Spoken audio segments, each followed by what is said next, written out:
Tenemos ahora a Iván Lanegra, secretario general de Transparencia, que está con nosotros. Buenos días, Iván, ¿cómo estás?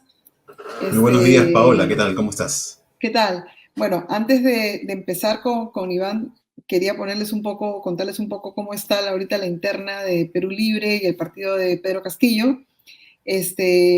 La salida de Héctor Béjar ha traído una movida bastante importante entre moderados y radicales, como se le llama, y la entrada de Óscar Maurtua lo único que ha hecho es que esas diferencias se acentúen, y ha caído muy mal, según fuentes que nos han informado, al presidente Castillo y a sus asesores, que ese tuit donde Vladimir Cerrón habla de cualquier política injerencista y servil. La palabra servil ha sido muy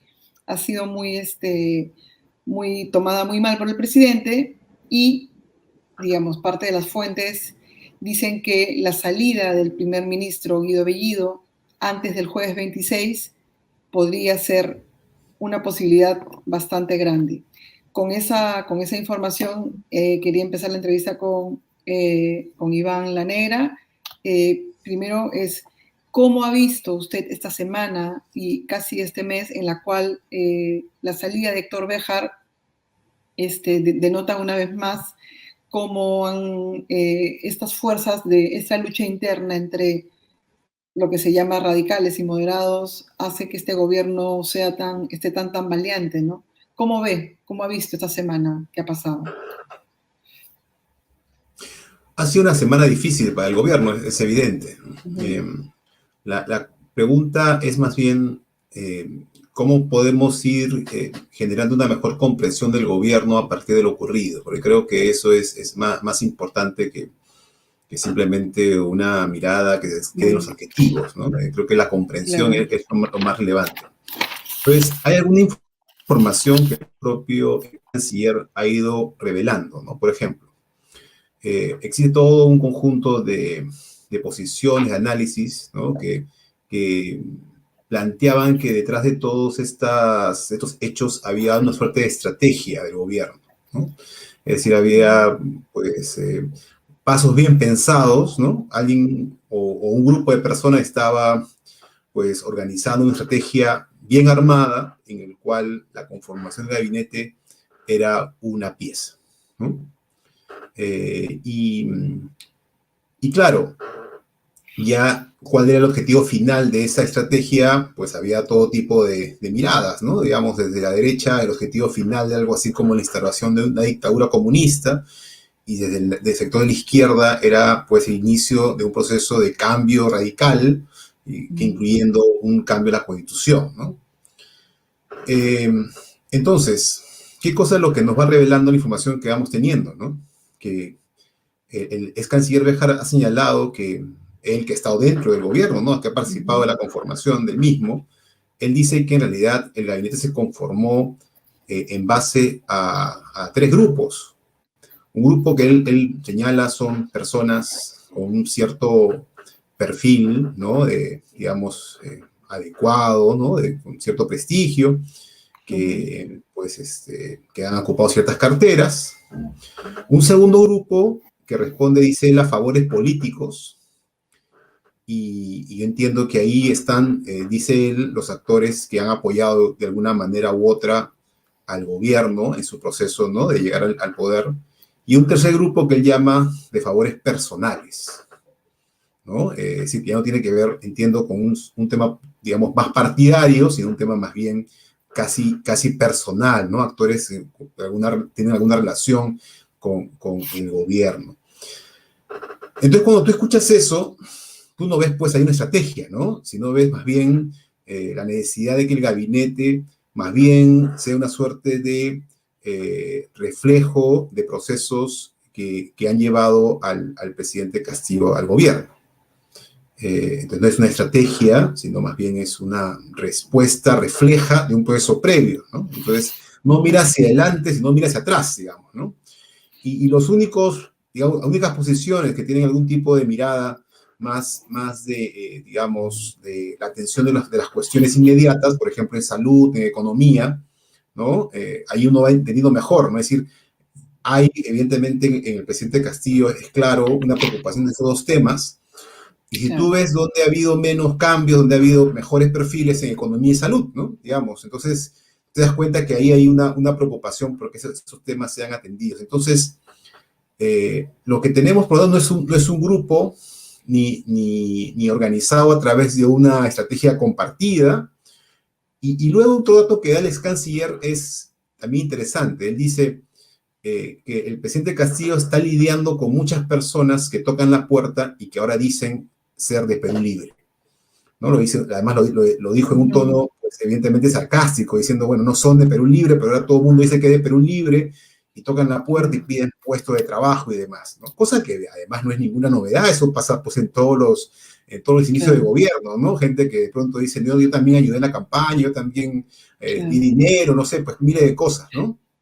Claro, pasó con Perú Entonces, Libre, pasó con el APRA, pasó con Perú Posible, o sea, digamos, eso no exactamente, ¿no? es. Eso no es ninguna novedad, ¿no? Pero él dice, Ujú, está lidiando también con eso, es decir, a los factores anteriores se le agregan estos. Entonces, si uno ve todos esos elementos, uno va entendiendo mejor la situación del gobierno en estos momentos, ¿no? Es decir, más que un problema digamos, de estrategias en pugna o de grupos en pugna, más bien lo que uno ve es, digamos, la falta de una estrategia más bien, ¿no? La ausencia de una estrategia en la medida que se ha tenido que claro, resolver sobre la marcha problemas que venían del periodo previo, ¿no? En el proceso electoral. Con lo cual, digamos, se abren varios caminos, ¿no? Quizá uno de los caminos pues, veremos en las próximas semanas cómo se va configurando es el de ahora sí pensar hacia adelante, es decir, qué tipo de gobierno ujú, necesito. Creo que las condiciones son muy claras sobre cómo están alineados los actores políticos y demás. Quizá, y lo que ha señalado al inicio, esta información que has dado al inicio puede ir en línea a eso, ¿no? Es decir, ujú, eh, quizá tengamos ahora sí ya una respuesta más clara respecto de estas dificultades porque se han visto muy claras en estas primeras semanas, es decir, una respuesta en el sentido de cierto norte, ¿no? Hacia dónde quiere conducirse el gobierno. Pero, también hay que decirlo, se da ya en un contexto diferente. Pues esto, digamos, esta mirada que estamos conversando, ¿no? De cómo organizar el gobierno en virtud de las condiciones políticas, se debió haber discutido antes del 28, ¿no? Estamos un mes después y ha habido un costo, evidentemente, político que se refleja además en las encuestas que han empezado a salir, ¿no? Que muestran claramente cuál ha sido ese costo. Quizá todavía no es un costo tan serio, pero es un costo sin duda para el gobierno. no, además, si tú tienes el poder, no sales todo el tiempo en Twitter a decir que lo tienes, ¿no? O sea, digamos, yo siento que Vladimir Cerrón en los últimos días ha demostrado con sus tweets sucesivos la pérdida de poder que está experimentando. Y Sí, un dato clave también, el primer ministro Guido Bellido, al referirse al canciller Óscar Maurtua, este, no solo, o sea, en lugar de felicitar el nombramiento, como que le quieren enmendar la plana diciendo, no solo es el tema de vacunas, yo quiero que mejore nuestro perfil ante el grupo UNASUR. Entonces, digamos, el choque es más que claro, ¿no? Entonces, allí, sí. digamos, lo que tú decías tiene más sentido, pero ¿cómo ves el proceso de toma de decisiones del presidente Castillo? Que es la persona que al final es el presidente y es el que decide. O sea, que estamos hablando ahorita de todo lo que lo rodea, pero cómo él modula, cómo mueve, cómo planea su gobierno. O sea, ¿qué crees que está pasando en su cabeza y cómo está organizando lo que se viene en estos días? Sí, es un tema bien difícil porque falta información, ¿no? Digamos, Ujú, eh, es una persona que conocemos en otro contexto, ¿no? Digamos, en la labor ujú. sindical, ¿no? Y muchas personas, digamos, toman como base que esa experiencia también puede ser, pues, tanto útil como también una dificultad para tomar decisiones de Ujú, gobierno, ¿no? Es útil en el sentido que normalmente la labor sindical es muy pragmática, ¿no? Es una labor que ujú, además obliga a continuos cambios, ¿no? A ser muy flexible, a asumir aliados a veces insospechados, por ejemplo, ¿no? Castillo yendo al Congreso durante la huelga magisterial, hablando con todos, literalmente con todos, tomándose fotos con todo el mundo, ¿no? Digamos, ese es un nivel de pragmatismo que no revela, pues, una cerrazón ideológica, sino más bien una total capacidad de tender eventualmente alianzas, ¿no? Ahora, claro, en virtud de sus objetivos, ahí viene el segundo problema. Los objetivos sindicales son muy, digamos, pequeños y muy acotados. Y los objetivos de gobierno son generalmente mucho más complejos y además eventualmente implican muchas más situaciones digamos, de trade-off, o sea, de contrapesos y también de ganancias y pérdidas, ¿no? Que hay que sopesar continuamente, ¿no? Entonces, esa situación creo que es posiblemente lo que a él más le dificulta, o sea, es una de las cosas que me es sorprendente, digamos, para quienes seguimos al Estado peruano y que hemos trabajado ahí dentro, pues nos queda claro que este Estado no tiene nada que ver con el Estado de los años 60, 70, ¿no? Es un Estado mucho más complejo, mucho más extenso, mucho más difícil de gestionar, ¿no? Y que genera muchas más expectativas en la ciudadanía. Entonces creo que ahí hay un primer elemento quizá de incomprensión, ¿no? Claramente de incomprensión de la magnitud de ese desafío, ¿no? Digamos, una cosa pues es atender la agenda puntual de un sindicato que quiere ser incorporado a la vida pública, ¿no? Y un conjunto de demandas específicas de un conjunto de profesores. Y otra cosa distinta es tener que mirar todas las políticas públicas que hoy en día despliega el Estado peruano, con todas sus debilidades, ¿no? Además es un Estado débil, es decir, ahí viene la segunda dimensión. Aún si tienes una comprensión del Estado y sus distintas dimensiones, no es sencillamente, es suficiente para hacer que opere. Y ahí está, por ejemplo, la experiencia del gobierno de Sagasti, ¿no? Digamos, una cosa es entender más o menos las políticas públicas y otra cosa es hacer que ese Estado funcione. Y todos los que han pasado por este gobierno dicen continuamente, mira, yo sabía que esto era así, pero hacer que funcione es otra historia, ¿no? Hacer que efectivamente eso ocurra es otra historia. Entonces yo creo que esa dimensión No, y es sin además, duda... no, sin duda es elefantiásico y es dificilísimo moverlo, ¿no? Y además estamos en plena pandemia y hay varios hechos que te demuestran de que este gabinete no está afiatado y no tiene la legitimidad de la gente, ¿no? O sea, que la Marina de Guerra mande un comunicado quejándose por el canciller Héctor Béjar sin haber consultado con su ministro de Defensa, que es Walter Ayala, y que esto haya pasado, no desapercibido, pero haya pasado sin haber generado mayores alzamientos de cejas, habla mucho de esta debilidad de este gabinete que Guido Bellido no ha podido afiatar como un gabinete que va con él, que está conversando y que sea respetado por todas las, digamos, por todas las entidades correspondientes, ¿no? ¿Qué Sí, pasa? O sea, sí. o sea, no tenemos una marina deliberante así, ¿no? Tan abierta, No, abiertamente. no, no, eso es inaceptable que ningún cuerpo de las Fuerzas Armadas o policiales intervengan en política. Eso está prohibido expresamente por la Constitución. Y eso no quiere decir que no haya necesidad de algunos pronunciamientos o contenido político eventualmente que vinculen las Fuerzas Armadas, pero el responsable de eso, el vocero de eso, es el ministro de Defensa o la ministra de Defensa. Entonces, si algo tuvo que decir el ministerio en relación a algún elemento de otro sector, ¿no? Pues tenía que ser el ministro de Defensa quien debió haberlo hecho, ¿no? Esperemos que eso pues se corte de raíz, ¿no? Pero claro, acá viene el elemento que tú señalas, ¿no? Es decir, eso implica un ministro de Defensa con la capacidad de imponer una decisión en su sector, ¿no? Digamos, es una cosa como casi el ABC, ¿no? De la gestión ministerial. Claro. Entonces, digamos, yo no me imagino ningún ministro que uno de sus organismos públicos o direcciones generales, pues se mande por su cuenta en un tema de política general del país y él digamos, esté de un lado, ¿no? Eso no puede pasar, ¿no? Eso es una cosa que necesita un ministro, sin duda, controlar. Y si pasa, eso implica, sin duda, una consecuencia, es decir, tiene que haber una acción, ¿no? Correctiva. Eso es básico, digamos, en el funcionamiento de los ministerios. Sí, ahí sin duda hay un elemento muy, muy débil en la estructura del gobierno, ¿no? Claro, ese es el Ejecutivo. Y ahora vamos al Congreso. ¿Qué pasa en el Congreso que Sí. también se le ve como desconcertado frente a un ejecutivo que también está en su caos propio. ¿Cómo ves al Sí. Congreso ahorita? ¿En qué anda? ¿En qué Bueno, está? porque el Congreso es un resultado del mismo caos, es decir, la misma estructura de debilidad política ha producido el Congreso. Y no ahora, sino también el Congreso en 2020, ¿no? Y de alguna medida Ujú, también en el 2016. Entonces, ahí, por ejemplo, veí, me acuerdo, hace unos días un titular de un diario importante que es algo así como el bloque opositor se muestra fisuras.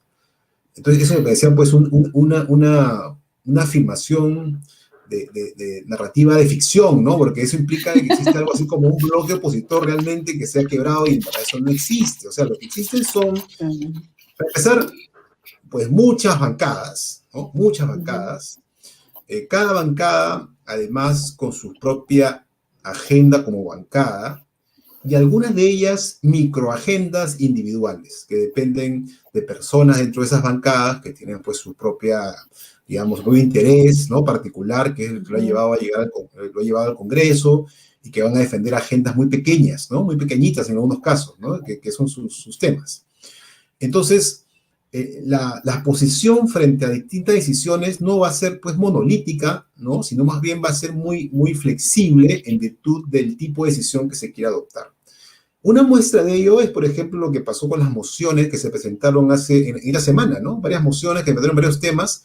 Algunas consiguieron apoyo con las justas, ¿no? Otras no lograron pasar, ¿no? Otras sí se aprobaron con una votación mayor. Y como ves, pues es que ahí no muestras una unidad precisamente porque no existe. Es decir, porque lo que va a haber es un cálculo, ¿no? Que cada bancada va a ir haciendo en virtud del tema que se pone sobre la mesa.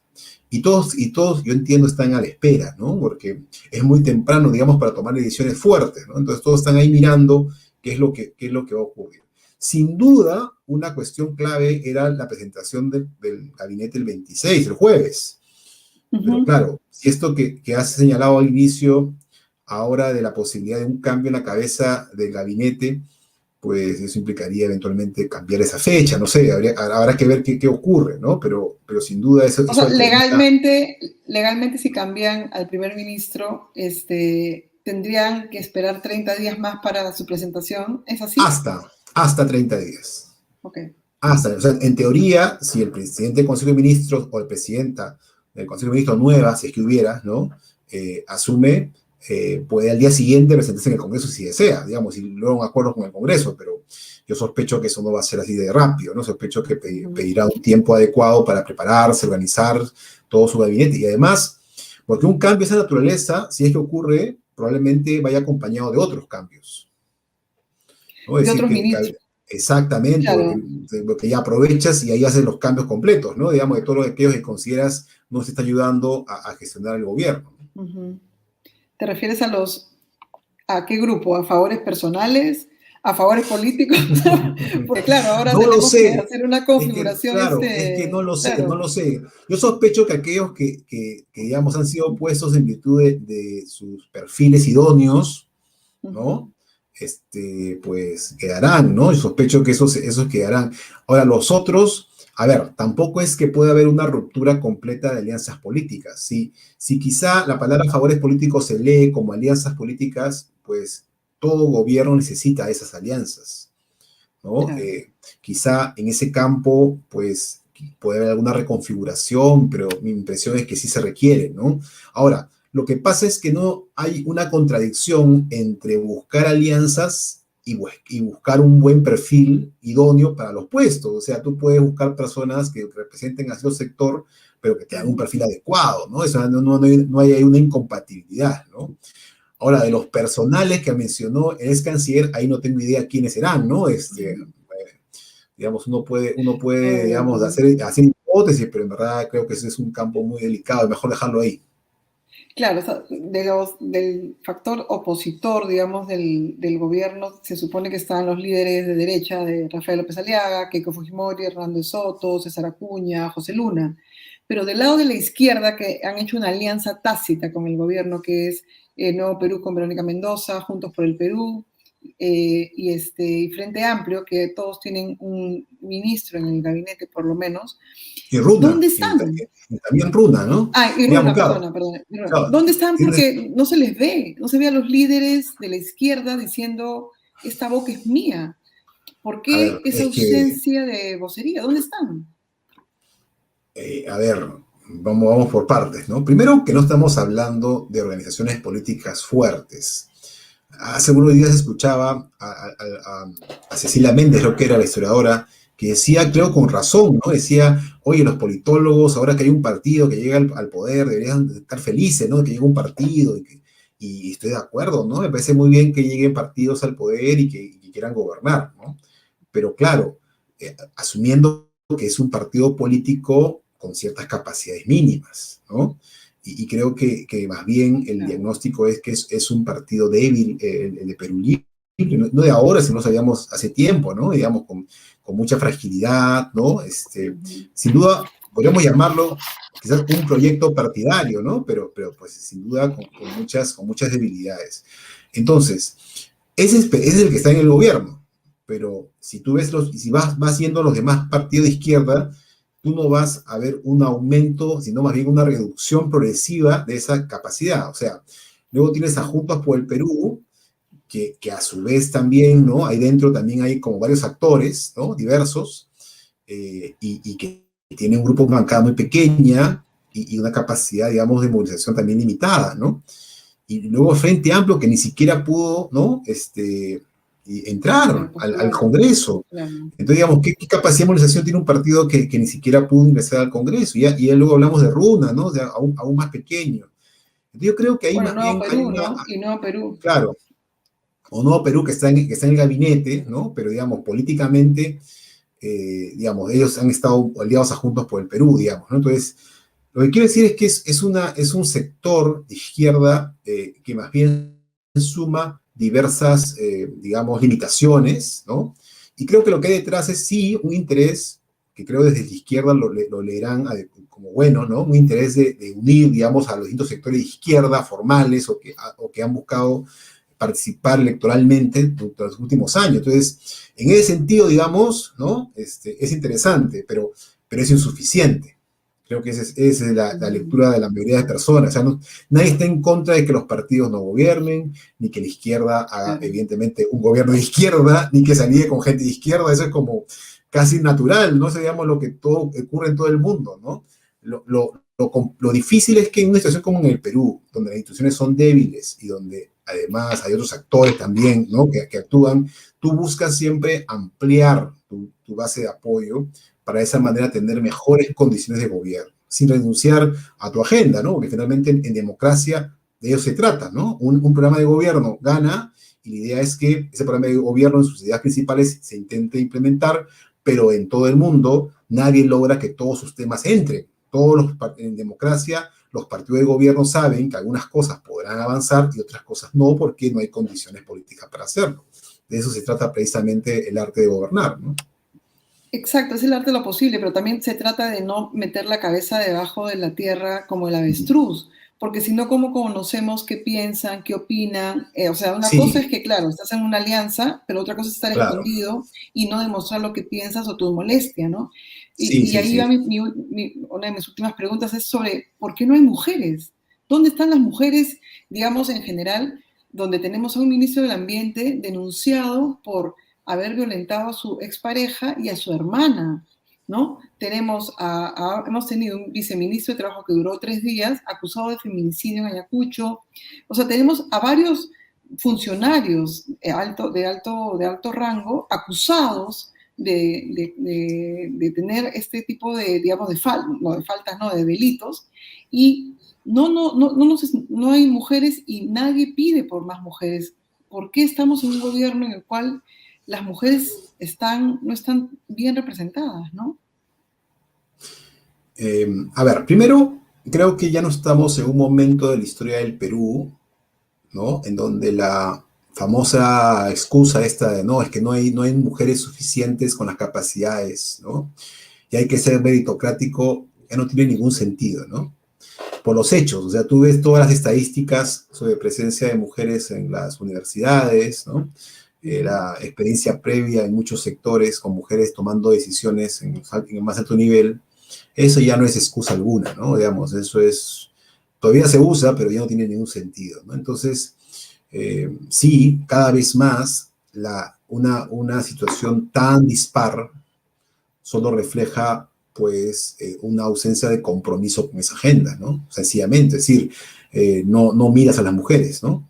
Sencillamente, ¿no? Ahora, hay que decir que ese tema no solamente del gobierno, ¿no? Hace poco vi una reunión No, no, con claro, claro. cabezas de medio de prensa y no había una sola mujer, ¿no? En la reunión, me parece. En fin, Sí, lo que quiero decir es que efectivamente es un sí, tema que hay que pedir al gobierno, digamos, a un gobierno además, digamos, que en principio está formado por personas que tienen un compromiso con el tema, ¿no? Que haya un mayor esfuerzo, ¿no? Por conseguir que la presencia de las mujeres sea clave. Ahora, eh, dicho esto, ¿no? Eh, hay que también señalar que no es un tema que no supiéramos. O sea, sí había, inclusive, ¿no? En las actitudes de los líderes más importantes de este grupo que llegó al poder, pues sí, mucho discurso de tipo, ¿no? Misógino, un discurso, digamos, claro. de los líderes me refiero, ¿no? Porque una cosa es que sea un militante, ¿no? Siempre hay gente, pues, ahí que busca figuración y tiene discursos disonantes y todo, ¿no? Pero finalmente los líderes, digamos, marcan un poco la línea del partido. Y lamentablemente en los líderes hemos visto esos discursos, ¿no? Homofóbico, misógino, ¿no? Muy fuerte. Y uno esperaba que ahora en el gobierno eso, pues, ¿no? Fuera contrastado con decisiones que mostraran que eso no era sino un elemento que podía dejarse a partir de la responsabilidad de gobierno, pero hasta el momento, por lo menos en lo que es perfiles de personas en las posiciones importantes, no ha ocurrido. Hay que ver, ¿no? Todavía hay que esperar, ¿no? A ver qué ocurre con el discurso del gabinete, sea el 26, o sea, después hay que ver, ¿no? Si eso se corrige en el campo de las políticas, que podría ser otro campo importante en el cual puedan haber correcciones. Sobre todo porque hay que defender el tema del enfoque de género, que ya ha sido refrendado por el Tribunal Constitucional, y sobre todo porque somos un país donde el feminicidio es uno de los grandes males, ¿no? Entonces, bueno, ojalá que eso se pueda cambiar.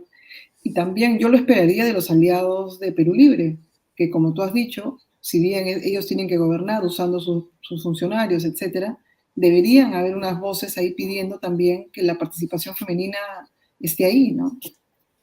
Sí, no, claro, sin duda. Ahí sí, yo no puedo hablar por los aliados del gobierno, pero sin duda, si hay un compromiso con el tema, hay muchas formas de plantearlo.